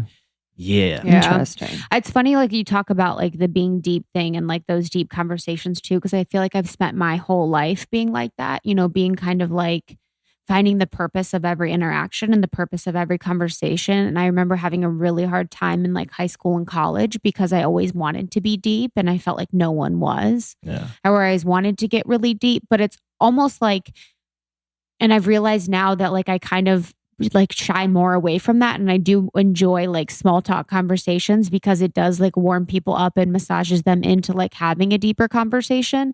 And a lot of times like now I just try and like, I have my deep side, but also I try and like focus on my playful side, which is like staying super light and kind of like making a joke and laughing of things. But I mean, I completely understand where you're coming from. Like I felt like I've been like that my whole life. And like, I'm still like that where every interaction I feel like I need to find a purpose in, which is kind of like a problem sometimes because sometimes the purpose isn't directly for me. You know, obviously I'm getting something from it. You know, there's a exchange happening, but sometimes this isn't for me. Like a conversation or an interaction or learning isn't my learning. It might be someone else's and I might be facilitating that. Yeah. So I often think about that. The one thing I want to talk about too, so when you were doing the interview process and you're kind of going through this, like how did you think about being Black in this process and like the lack of color and like the lack of diversity? Like what kind of conversation were you having in your head there? And then when you came on the show? That's a great question. That's a great question. So a few outlets asked post-show about it, but it's never in my mind been a Black thing with me. Because growing up, I got along with everybody. And here's the thing. People who are African-American, Black, whatever you want to call it, right? If you got personality, you can play a sport, you got talent, you accept it. So you don't deal with resistance. Damn. That's tough. That's true. So when I went to Colgate University last year, I did a speech, right? Black Student Union flew me out, whatever. We did a boot camp, did a speech, and my topic of conversation was universal human. And so the school is 97% white, 3% Black, if I'm correct. It's more. So the Black kids there, they're not as talented or athletic or don't have the pizzazz or the charm or the personality or outgoing, maybe more introvert and just more intellectual. They don't get the same attention and they're not as accepted. That's the struggle. So I never had the resistance of those things. I never thought about it. But I will say, when I moved to LA, there was a guy named Frank Crosby. And he told me, don't get caught up in Black Hollywood because you're a human being before you're anything. So I took that intention like, I'm not Black, I'm a human being. So when you have that intention in your mind, at least for me, when I go out in the world, I'm not going to attract just what someone Black might think about it on the track or like, because my vibration, my vibe is not even sick. I'm not even putting that out. Oh, I'm this, I'm that. But I am aware of it, that I am Black because you see the difference, you see the resistance. So it's just, but if we break down the stats, Blacks are, if I'm not mistaken, 12 to 13% of the population. Whites are 31, 33%. So we're really not the majority. We are the minority. So you got to look at it as they're not a bunch of Black people, much as we want. And there's a difference and we don't like that. But that's the fact. But I also think I don't believe in dividing us. I don't know if you heard a guy, Gary Zukov. And he got a book called Seed of the Soul. Girl. Okay, it's a great one. And he talks about community. He's like, just being in your community is not community. Being in a community is being in all communities. 100%. And that's where I got universal human from. And that's what I believe in. Like, look at Drake, for instance. He's a great rapper. He was on Degrassi. But people love him everywhere. But he's considered Black, right? He's a universal human. And that's what not saying I want everybody to be, but just be aware of that. People are different. People think different. How about you take what they have and use for your own? I know a Jewish girl, she's about 25. She said when she was young, her mom, her granddad, dad, for birthdays and holidays would buy her stocks and bonds. She have a stock portfolio over $50,000. Where I come from, that's unheard of. We're not even thinking about that. But now that I'm part of her vibe and what she got, I have that information now. That's why reading books. Yeah, I feel that. And educating yourself is so important because now you have new information that you wouldn't have got in your community. You're open to different. And I think when you're open to different and accepting different, it makes you a better person and expose you to Oh, this is your perspective growing up. This is my perspective. Oh, wow. I didn't look at it like that. Thank you. Then you can have more compassion for a person instead of saying they're wrong. You don't know what you're talking about. No, they actually do. That's just how they see it. And being okay that theirs different to yours. And I think that's what people are afraid of, is being different. And because I was afraid of being different. I wanted to fit in with my friends and I wanted to take them everywhere. And I just didn't have the capacity or the tenacity to do the things I was doing. So you know what the universe, you know what God did? You got to go to LA because I was such a friend. Like if my friends would get incarcerated, who's coming to see them? Who's sending them money? So I was taking on everybody's burdens. I had to get away. So but the answer to the Black thing, I didn't think about it in the time, but a year and a half later, I see there is a divide and there is a difference based on contestants and myself. Oh, you would be the first Black Bachelor and okay, cool. And how it's such this big thing, which I get. But I just think everything comes down to understanding, education, and having compassion for all people. Instead of pointing the finger, just understand who you're talking about and who you're talking to because you don't know their story. You don't know what they've been through. Why is this person that way? And maybe that's too much energy to go research and get, but I'm just curious. So I always try to catch myself. Why do you do that? Well, why? But people they don't do that because they're not trained to. Yeah, and that's why I feel like the public isn't trained to think that way. So they just go the easiest route. Yeah. And the easiest route is to not have as diverse of a cast or people on the show. Yeah, because it's like when you think of, most people, what can I say most people? When I say some people look at Black men, say for instance, my type, athletic, tall, have a look or whatever. You're even an athlete, you're an entertainer, or you're a model or actor. Those are the categories because that's what they show on. There was a guy, I won't say his name. There was a guy on the Winter Games who's a friend of mine. He's Black. He's a lawyer. One of the guys on the show was like, oh man, you a lawyer? I didn't think you were a lawyer. I thought you was a football player. It's like, do you hold the guy who said that accountable because he shouldn't have said that? But it's how the world is perceiving Blacks. Yeah. They don't perceive Blacks as accountants, lawyers, doctors, surgeons. You don't see that. Even in movies, Black Panther, great movie. But what are Black people doing? Fighting each other for power. Why do we always got to be showed in a physical, dominant way? Look at LeBron James. He's more than an athlete. Look what he's doing. Yeah. But they don't show that enough in the world. Why? So all you have is that image of a Black person. So is it really the white person or the minority or the other person's fault?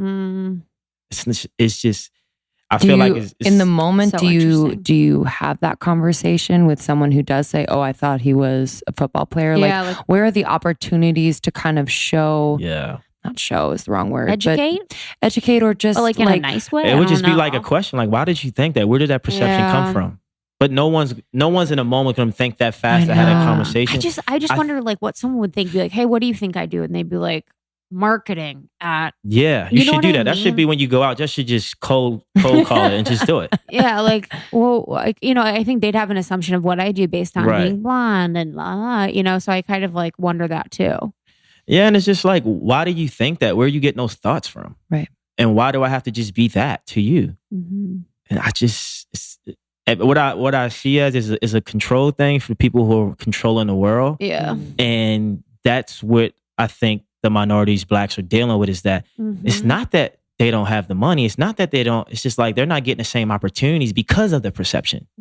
Yeah. And that's why it's important that they would have more Indian people on the show, Asian people. Has there been?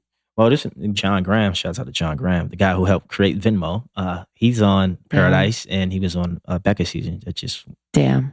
But he's one. Thank you, but one. Yeah, one.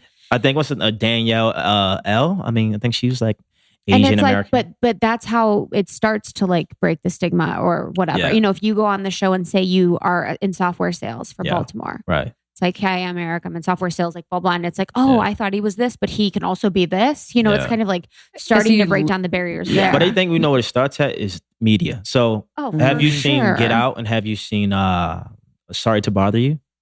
I haven't seen Sorry to Bother You. So these movies are very about discrimination, Yeah. like life, people, whatever. So in those movies, you get out and those movies are great, but there's no solution in the movies. Yeah. Because we're making people It's aware of true. what's going on, but what's the solution? It's true. So I think people should create movies and content showing minorities in a different light, other than just, oh, he's an athlete, he jumps out the gym. Oh, he's an actor. Oh, he's a rapper. He's like, show them being lawyers, show them. But so what happens in the community, like someone like Baltimore, reading books and education is not cool. Having a lot of money, having the girls, taking shots, getting drunk, smoking weed, that's cool. So no one's... Because your role models are Yeah, right, doing that. that. Yeah. So it's like, it's not cool to get information. That's why I think for me, for some people, it don't make sense because it's like, oh, really? Like, because I have a lot of information, but yet I can do the cool things too. Yeah. That's why I told Rich on the show, I'm a cool square. Yeah. I can be whatever I need to be for the moment because of I have exposure and information. And I think that's where the neglect is that people don't have information, people are not aware, and it's just, that's wrong, this is not right, and no one's willing to be open to seeing a different side. But you know, it's all information and awareness, but it doesn't have to be so, but it's so deep and so many layers. And if you go in these communities and you see the stuff people deal with, like, girls like on the show, she's like, you should put on sunscreen. You should put on, you need, because you don't want to get skin cancer. I'm like, I hear you. I said, but check this out. Where I'm from, people are not worried about sunscreen or skin cancer. They're trying to survive. Yeah. When I was 15 and 16, I was shooting a basketball in 100-degree weather because I thought I was going to the NBA. My mindset is not even thinking about that stuff because it's for what? Like what? Skin? What? I'm trying to make it. But it's perception. So Yeah. And you just living your life and being you. And I think you're right. Like, this is to be in the public eye, and a part of your purpose, like, is to be that new age role model for not only your community in Baltimore, but like the world community too, you know? That's what I want to do. On the back end of it Universal all, community. that's what I want to do. I want to help people. I love that. If I can sit down and talk to people and spend time with them, I don't need to be on the cameras and the front screen. But if the cameras and the TV stuff is going to get me to the point where I can do that, I'm going to surrender to that because I surrendered to that too. Yeah. Because I wanted to do things my way before the show. It didn't work. So now I just let the universe bring you. Okay, cool. Almost 30 podcasts a day. I'm going there. Yeah. They want me on it. Okay, I'll go there. I don't fight it. You know, I say yes and progress. Yeah. That's what I think LA is just such a beautiful place for that. Because there's just a lot, it's so random. It's so like, I don't know, everyone's kind of doing that in their own way, I think, which is just so cool. It's almost like you have the permission to do it. There's not like this super judgment happening. You just kind of go. You know, you got to just use what you have, because sometimes you got to sit down and ask, like, well, how many people doing this? You know, a friend of mine told me this the other day and it kind of hit me hard. He said, E, do you not know how people see you? I'm like, what do you mean? He said, well, let's look at it from a black person standpoint. You're probably the only black guy role model out there that people look at in a positive way who's African American. That's pushing what you're pushing. No one's really pushing that. You're positive. You got a look going on. You're on a good show. You got this good persona about you. Like, it's not many black young men your age that's like that. So people look for that, especially in a black guy, if that's what they, So I was like, damn, I never looked at it like that. I looked at it as, this is who I am. But we don't have that. I mean, we have athletes, we have rappers, but outside of the Eric Thomas, the Will Smiths, Martin Luther King, Malcolm X, bless their souls, but where's the leaders? Yeah. It's Barack, not baby. Barack, I love Barack.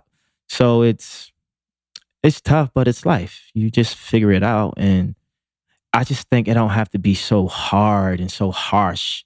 Because the way we take it on as a community is like we take it on like because there's always something, or it's hard to explain. But if you're in it, like sometimes I wish I had like a movie that I can like film so people can just see it from my lens. Like, look at this person. Look how this person. Like I was in Westlake one time and I didn't have a haircut. Like my beard was like all like grown out, but I was in Westlake. And I came up to it was a bunch of kids and someone running a little kids camp. I said, the funny thing about this? In Westlake, I'm probably fine. But if I go in like a different neighborhood looking like that, it probably won't be fine because of the environment. Imagine if that lady was in a tough community where it was violence and I came up on her and hey, she would be probably a little, but because I was in Westlake, it's nice. Oh, you out here? So that plays a role in life too, your environment, the energy you live in. Yeah. It affects your mood, your thoughts, what you believe. It's tough, but other than that, man, we're here. Be more is low vibe or high vibe? Low, for sure. I know. I'm from Cincinnati. Oh, Cincinnati's crazy. Yeah. And the thing is, people always say Baltimore is bad. And I was like, well, it's not Baltimore itself, it's the behavior there. Yeah. Where did that behavior come from? Who started that behavior? Yeah. It came from somebody. Yeah. That's why when they talk about slavery, I like to get to the root. Like, what was the turning point where someone said, I'm going to oppress someone and make them feel like they're nothing? Like, where did that start and why? Was it over money? Was it a power? What is inferior, but why? What was the turning point? Is that a record book that's at this moment? Yeah. Because this person thought, that's what I'll be thinking about. I know I probably never get that answer. And I'm like, okay, once you get the power, once you get the money, why still oppress someone? Make them feel like you see these police shooting and killing people. And it's just like, because they're in fear of the perception of the person. And not even the truth of the person because of the stigma that was created about that thing. That's not all the way true. That's why they need more exposure to that. You know what I mean? Like, it's heartbreaking. Yeah, it's like they just need more exposure to different people and different opinions and different situations. And that's why travel is so important. But travel is not accessible for so many people. Yeah.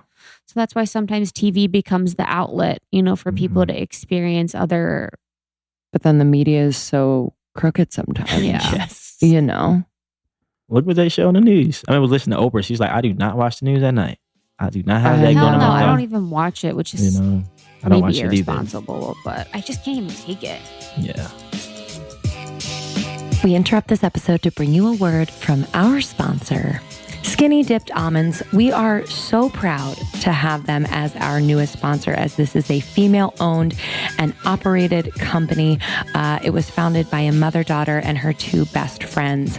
And we are just inspired because they wanted to spend more time with one another.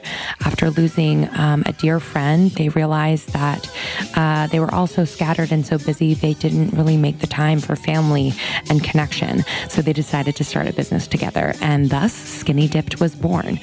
Skinny Dipped is changing the way we do snacking. It is healthy, so you're getting the protein, the fiber, and the nutrients you need for energy. This particularly speaks to me. I love to have a handful before class, before I work out. It's really helped my energy and blood sugar stability too. I'm full for longer. This product is unique in that these nuts have a thin layer of artisan dark chocolate and then dusted, a little whisper of either a cacao powder, peanut butter powder, raspberry, espresso. The flavors are so good. Organic. You can trust this brand and their ingredients. We're just so excited to share them with you. So you can go to skinnydipped.com and you can use our code ALMOST30, ALMOST30 for 20% off your first order. And what's so great is that they have different sizes. So they have the mini packs. They have these long sleeves that are great for on the go to keep just kind of in the little drawer in your refrigerator to snag for an after dinner snack or a pre-workout snack whenever you want. And they also have bigger pouches. So you have options across the board. We love this brand, skinnydipped.com, code ALMOST30 for 20% off.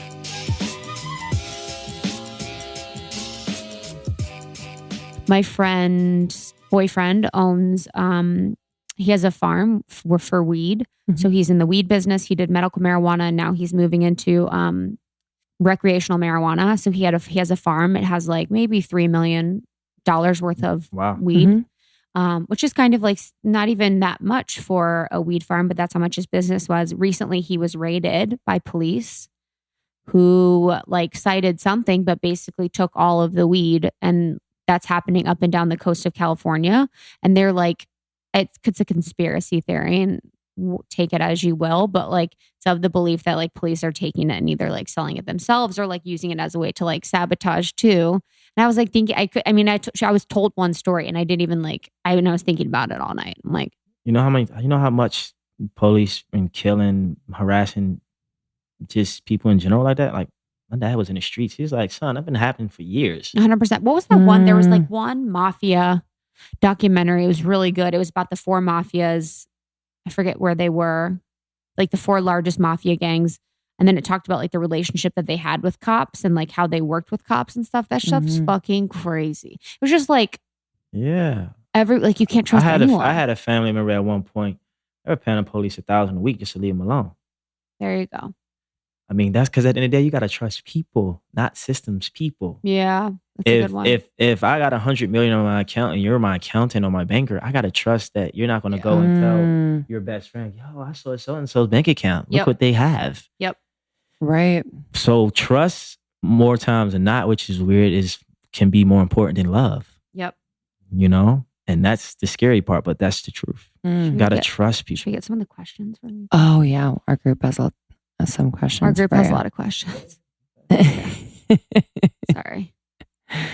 I kind of wanted to know what you did at the end of your day. On the show? No. Just here in life. Oh. I'm always like curious. Like, I'm sure you're running around all day, right? Yeah. But like when you get home, like kind of what is your... Because every day is so different for me. I might go home, be on Instagram. I might go home and watch a documentary, fall asleep. A lot of times I'd be so tired, I just knock out. Yeah. Or I might eat. You know, when I was younger and I didn't have so many responsibilities, I made sure every night I prayed. Like every night I had to pray. But sometimes throughout the day, I'm just my attitude is gratitude. I'm just so thankful. You're praying all day. I'm just praying throughout the day. And I'm just like, you know what? Wow, I'm here. How did I get here? And it's different every day though. Do you guys know your personality type? Mm-mm. No, but someone was talking about what, the 16 questions? 16 personalities, yeah. Yeah. So I'm an ENFP, so I'm like extrovert, intuitive, feeling, projecting. So with these people, yeah, that's probably me. We're very we can feel the energy of the room. Like when it comes to things, like I can be scattered. I can be everywhere, like all over the place. So I really need structure. So every day is just, I'll be doing a podcast, maybe watching my phone. You know, I'll just be doing a lot of things at once. Totally. So I realize that about myself, but it's good to know your personality so that you're not judging.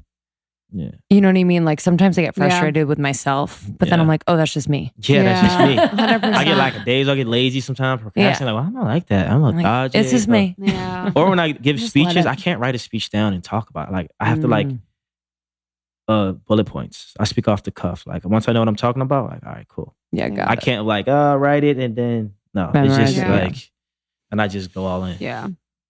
Okay. This is from the group Fantasy Suite.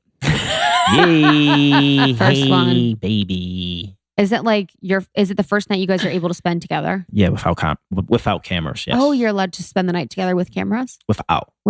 Yeah. Okay. Without cameras. So anything goes. Okay, and you can do whatever. Do whatever. Up to you. Does it like make you feel weird that she's been in with other guys? Nah, I'm not. That's another thing too. People, listen. There's no competition other than yourself because you can't be another person, so you can't compare yourself to another person. Yep.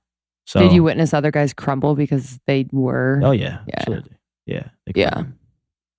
You high-fived them when you like left. How real is it? It's very real. But the thing is, that's what I tell people. I can't speak for others. I can speak for myself. Yeah. My experience was very real and very impactful and emotional. Because you allowed it. Yeah, but when you get to the end, I mean, even if you try to run from it, it can catch you. You know, so it's real. Sure. Fucking love that. Did you get any Botox or anything before you went? Botox? Did you work out a lot? Hilarious. I love them. Did you? I'm a fitness trainer by trade. So, I mean, my body was very important to me. So my body is my business. I always worked out. What'd you eat and stuff when you were there? Yeah, do they provide you with the... great food. Really? Steaks, mashed potatoes. When we're in a house, they buy whatever you eat. Put it on a list, we go get it. No. Yes. Wow. Gummy bears, Oreo cookies, tea, eggs, salmon, whatever you want. We'll get it. So we ate good. Would they make you drink? Not I make mean, you, but you whatever. want to after a while. You're just sitting there talking about your feelings all day. Yeah, dude. That's the thing that would be. So, like, did you and her ever like laugh and shit? Yeah, all the time. Okay. There's But so it wasn't on TV? I mean, you got to edit. Yeah. So it's only Yeah. you got to fit 30 or 20 people Yeah. within. So there's a lot of great stuff that didn't come on the show. Okay. Like I did her life path number. They didn't show that. Oh, cool. Aw. I did a joke on her. So there's a joke I have, and I asked a person. I was like, or like, do you speak a different language? And they say, no, do you? And I said, I actually do. And she said, what is it? I said, I'm bilingual. I said, what is that? She said, what do you speak? I was like, body language. And then she started flipping like, oh, that was a good one. But they didn't put that in there, you know? It would have been cool. But, you know, they got to make the show. I get it. Yeah. That's what I always like think. I'm like, oh, They're like, he's the deep one. Don't let him be funny. Yeah. Yeah. I always just, I'm like, they're not laughing. Like, laughing Yeah. is just like, that's Laughter's all I medicine. want Yeah. is to like laugh all day. What's it really like in the house on a day-to-day basis? Just you talking about your feelings, you drinking, playing With cards. Yeah, it's just all of us. It's all the Did guys. you like work out? Yeah, work out. You got the pool, got the jacuzzi, playing But you cards. can't leave the house. No. Damn. It's Can you kinda look like- at your phone? You don't have a phone the whole time. Damn. That's what I miss. Oh, wow. Because when you get a phone, something distracts. Like right now, look at my phone. Like, leave me alone. Like Yeah. that's what I miss because you That'd be can kinda only nice. focus on the person is and your nice. emotion. That'd be Yeah. kind of nice to not look at my phone like that. And then, so STDs, so everyone's tested. Yeah. And if you have an STD, you're allowed to come. I believe so. You can't come. Like, If Wow. you don't pass that part, you can't be on the show. How long did it take you to fill out the 600 question thing? Oh my God. At least 2 hours. Because you got to really think. These are not like, do you love yourself? How was your day? These are like, there's like, you know how they word questions and make you think and you might pick an answer that's not really what you mean? Man. Yes. So it's like, it's Like, a lot. I want to pass. Mhm. Yeah. Chris Harrison, is he cool? He's awesome. That's my guy. Is I call he? him the Miracle Man now. Aw. He should be the next Bachelor. Aw. Is he single? Yeah. Really? From what I know. Oh, Yeah. I thought Maybe he was he's married not for some maybe he's single. reason. not. I think yeah. he was at one time, but Yeah. he does never wear a ring. So. That's a great idea. And then, did you trust the producers? Yeah. I mean, I trust myself. I trust the producers because I Yeah. know them. But when you first come in, you don't trust nobody. Yeah, I was gonna say. Like, what are you doing? Yeah. But yeah. Damn. And your family was excited for you. Yeah. That's the thing about family is I was the gray. It was the gray sheep, not the black sheep. I was the one who did things different and went Yeah. for it.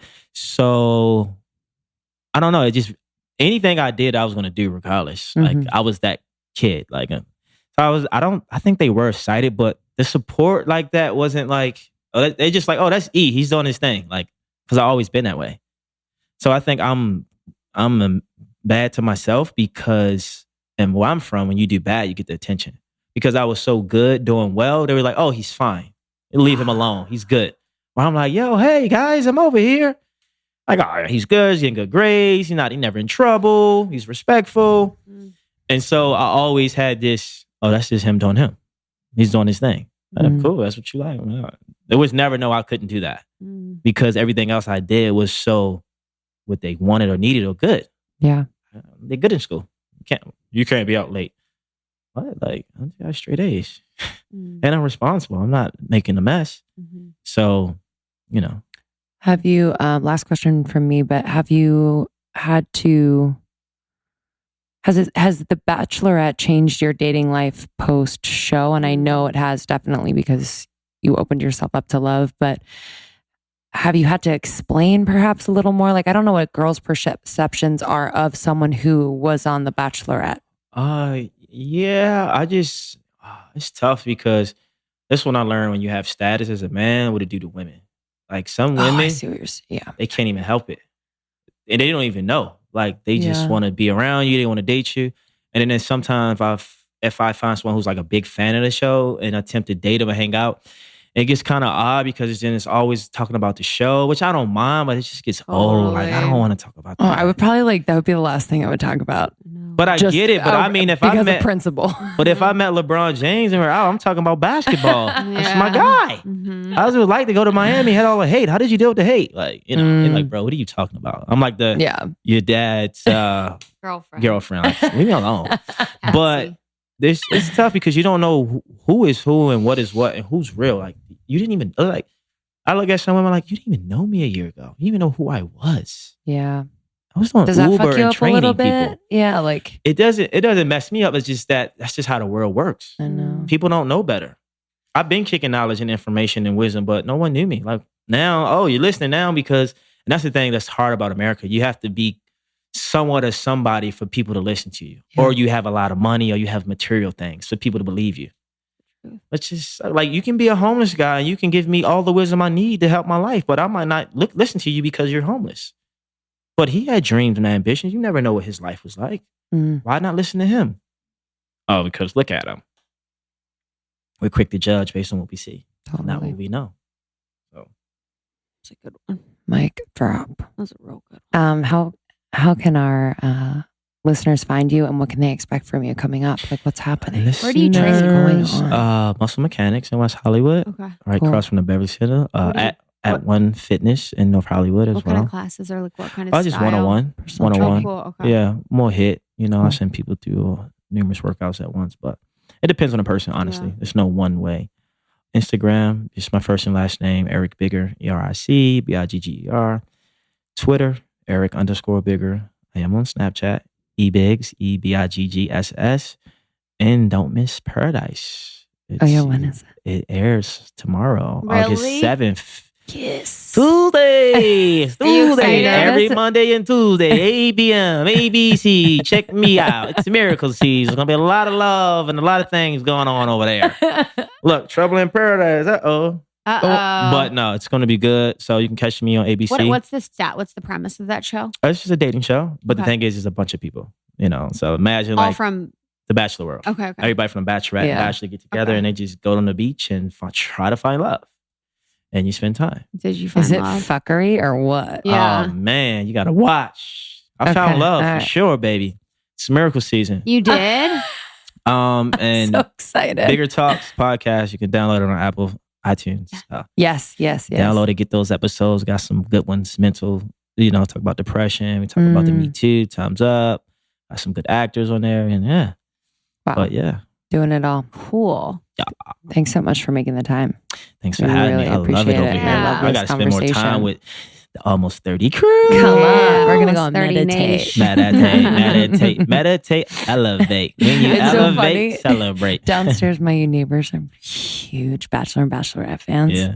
Really? I didn't tell them you were coming at all, but I was wondering. I'm like, I wonder if they saw him coming. Literally. They freak the fuck. They literally every Monday they have like a powwow, and they always invite me. I'm like, I'm busy, Yeah. but it's amazing. So I can't even imagine. I mean, Bachelor and Bachelorette Nation. Fuck. How many DMs do you get a day? Yeah. Do you get a lot of tips? Yeah. I get a lot of DMs. I'll You just say said that. dick. No. All right. I get a lot of DMs. All right. I'll say less on that. But people, yeah. People are people.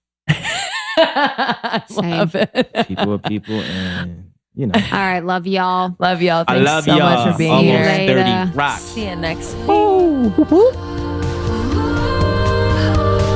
What a cutie, right? So fun. He's the coolest. Yeah, he's so cool. Just love meeting people. Thanks for coming, Obioic. Thanks for coming.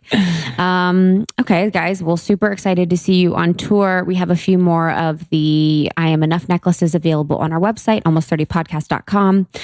Tickets for tour are almost30podcast.com/tour. Find us on Instagram at almost30podcast. It's pretty ratch. And then, as we always mentioned, the secret Almost 30 Podcast Facebook group is super welcoming, super loving, and we always connect in there. So super excited to get a little bit deeper with you, talk about this episode, and thank you so much for joining. We love you.